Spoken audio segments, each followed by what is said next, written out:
네, 주안의 만나 9월 22일 월요일 묵상을 함께 나누도록 하겠습니다. 오늘 말씀은 역대하 6장 26절에서 42절까지의 말씀으로요. 성전을 향한 기도를 들으신 하나님이라고 하는 제목으로 함께 묵상을 나누도록 하겠습니다.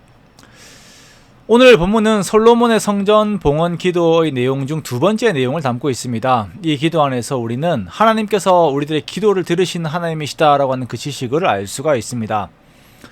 자, 우리가 하나님을 바랄 때에 하나님에 대한 올바른 믿음을 가지고 있는 것과 그렇지 않은 것은 참으로 비교할 수 없는 큰 차이를 가지고 있습니다. 자, 우리가 이제 쇼핑몰에서 물건을 구매할 때에도 이제 판매자에 대한 신뢰도를 살펴보고 구매를 하죠.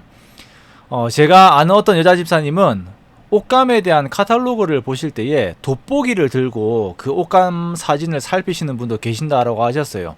자, 그만큼이나 우리는 판매자에 대한 신용을 중요하게 여기죠. 하물며 우리가 평생 의지하고 기도하는 대상인 하나님에 대한 내용들을 우리가 올바로 정확하게 알고 있는 것은 그 무엇보다도 중요한 내용이 될 것입니다. 자, 어제 본문에서부터 솔로몬은 백성들이 성전을 향하여 기도하는 경우들에 대해서 나열을 하고 있습니다. 자, 이러한 경우에 기도할 때에 하나님께서 들어주십시오 라고 하는 내용들을 담고 있습니다. 오늘 본문 32절에 보면 이스라엘 백성들이 아닌 이방인들이 성전을 향하여 기도할 때에도 들어주십시오 라고 하는 부분들이 있습니다. 자, 이 부분은 하나님께서 이스라엘의 하나님이실 뿐만 아니라 전 세계의 하나님이심을 함께 고백하는 것입니다. 자, 그런데 이 부분은 약간 번외의 부분으로 잠시 접어두고 우리가 본문을 보도록 하겠습니다. 백성들이 성전을 향하여 기도할 때에 하나님께서 들어주십시오 라고 하는 경우들이 어떠한 경우들이 있습니까? 자, 먼저 이제 어제의 본문을 보면 백성들이 그들의 죄로 인하여서 패전하였을 때입니다. 자, 그들의 죄로 인하여서 패전하였을 때에 그때에도 성전을 향하여서 기도하면 그들의 기도를 들어주십시오 라고 구하고 있습니다. 자, 오늘 본문으로 넘어오면요, 26절에서는 비가 내리지 않는 상황이 주어질 때에도 백성들이 성전을 향하여서 기도하면 들어달라라고 이제 간구를 합니다. 농사를 짓는 농경사회에서 비 안 오는 거 큰일이죠. 목축하는 것도 마찬가지입니다. 자, 그리고 28절에서는 모든 보편적인 재앙들을 함께 말을 하고 있는데요. 기근, 전염병, 곡식이 시드는 것, 깐부기가 나는 것, 메뚜기나 황충이 나는 것, 적국이 와서 성읍을 에워싸는 것, 그리고 재앙이나 질병이 있는 것, 이 모든 화들이 임했을 때에 성전을 향하여서 기도하면 하나님께서 그 모든 화를 없애주시기를 간구하고 있습니다. 자, 그런데 우리가 주목하여서 볼 것은 솔로몬은 이러한 화의 원인을 이스라엘 백성들의 죄에서 그 원인을 찾는다라는 것입니다. 그러므로 이스라엘 백성들이 하나님께 기도한다라고 하는 것은 그 기도의 행위 이전에 자신들의 죄를 그들이 깨닫고 회개함으로 하나님 앞에 나아가는 것을 의미합니다.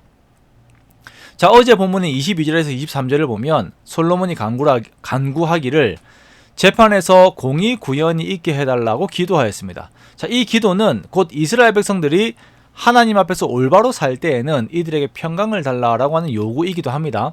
자, 그런데 하나님 앞에 죄를 지어서 그 평강이 사라졌을 때가 문제가 되는 것입니다.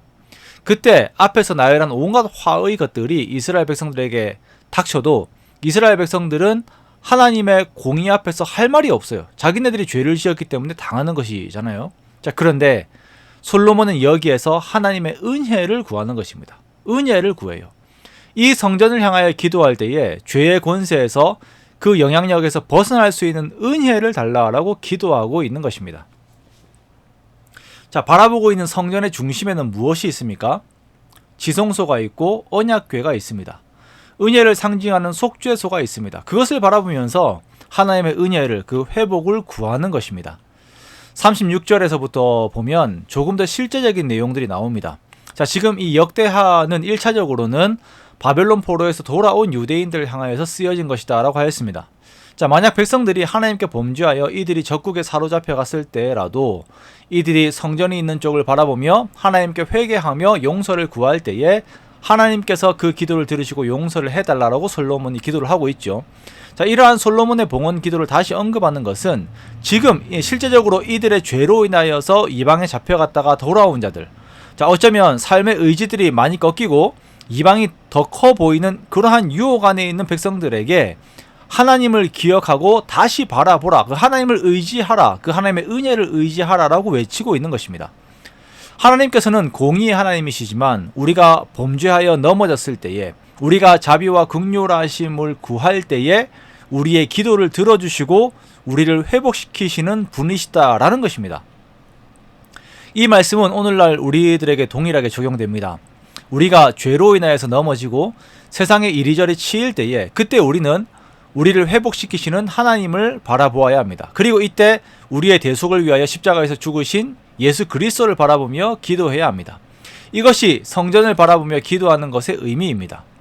나는 자격이 없고 나는 하나님의 공의 앞에서 고개를 들 수 없는 죄인이지만 예수님의 공로를 의지하여 회개하고 하나님 앞으로 나아갈 때에 하나님께서는 우리의 기도를 들으시고 우리들을 회복시키십니다. 우리가 지은 모든 죄보다 크신 하나님, 그 모든 죄의 영향력을 없이 하시는 하나님이심을 우리가 기억하고 또한 내 영혼과 환경에 선포하며 하나님 앞으로 나아가야 할 것입니다. 나도 어쩔 수 없는 죄 가운데에서 힘들어하고 있는 지체들이 계십니까? 여러분, 그 앞에서 무기력해지지 마십시오. 살아계셔서 우리를 위하시는 하나님을 바라보십시오. 성전을 바라보고 예수 그리스도를 바라보고 하나님의 약속을 바라보며 기도하십시오. 하나님께서 반드시 우리를 회복시켜 주십니다. 그렇게 자비로우신 하나님의 은혜를 누리며 하나님의 자녀로서의 복된 삶을 살아가는 저와 여러분의 오늘이 되시기를 주님의 이름으로 축원합니다.